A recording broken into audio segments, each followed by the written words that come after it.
Okay, hi everyone, welcome back to our Cornerstone Secrets series.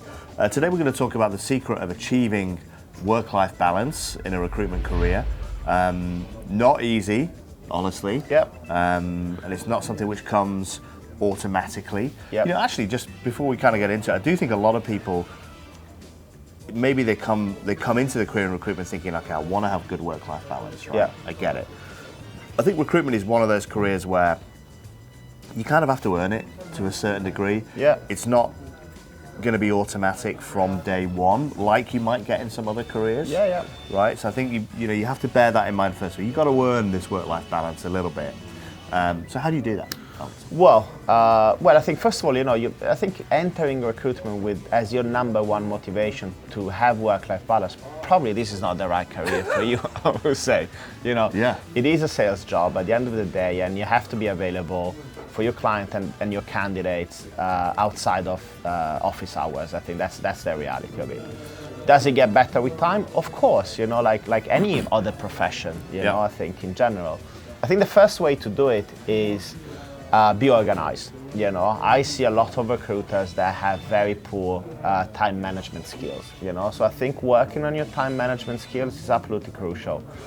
I find that working in blocks really helps me out for my time management. Yeah. So I don't know, if you want to do business development, block the whole morning for business development and keep doing it until you get the result that you want, So everything around time management, weekly planning, daily planning, setting realistic goals that you want to achieve on a day-to-day basis, I think is all part of that time management. So I think if you are good at time management, you can, save a couple of hours, on a day-to-day basis and increase your work-life balance, I think.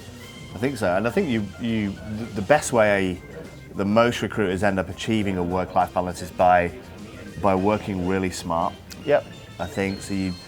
If you think about it, the mechanics of the job are quite simple in some ways, in that you pick up a vacancy from the client, and then you maybe make a short list of candidates and you match those candidates. But within that, there are so many ways that you can absolutely waste time. And we've talked about it before, but firstly, even, do you really understand the client's brief? Right? Yeah.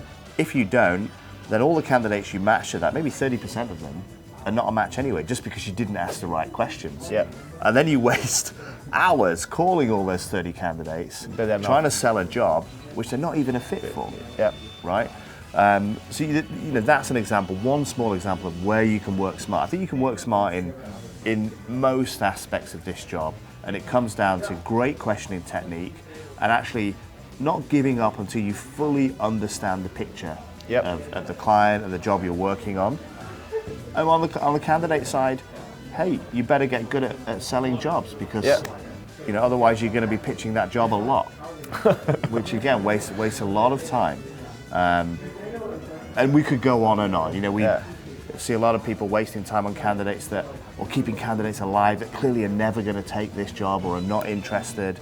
So I think really you should take a look at your entire process and think about, where could I actually save time by working smarter and working better? Yep. And I think the last one for me is actually working on your skills, actually with your technical abilities. As Matt said, after you identify maybe, the job that you want to sell, like, how actually do you sell it, When you first start recruitment, of course, when it's going to take you time to persuade people to say yes to a job, it's going to take you time to actually identify the right person for the right job and so on, right? So as time goes by, you need to get better at those little things, right? If you get better at it, then of course you're gonna do the same thing in a shorter time, and by definition you're gonna work less hours.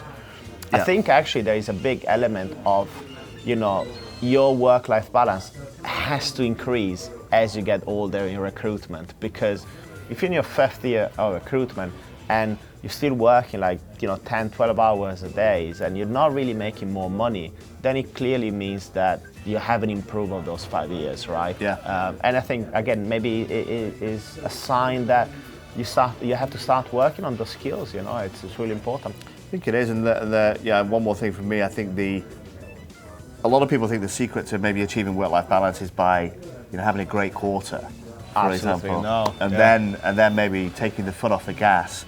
It just means that you're going to have to work even longer hours to build up that pipeline again. So I think the secret is consistency and a continuous improvement of technical ability, and eventually then you will earn the right to actually have a good work-life balance.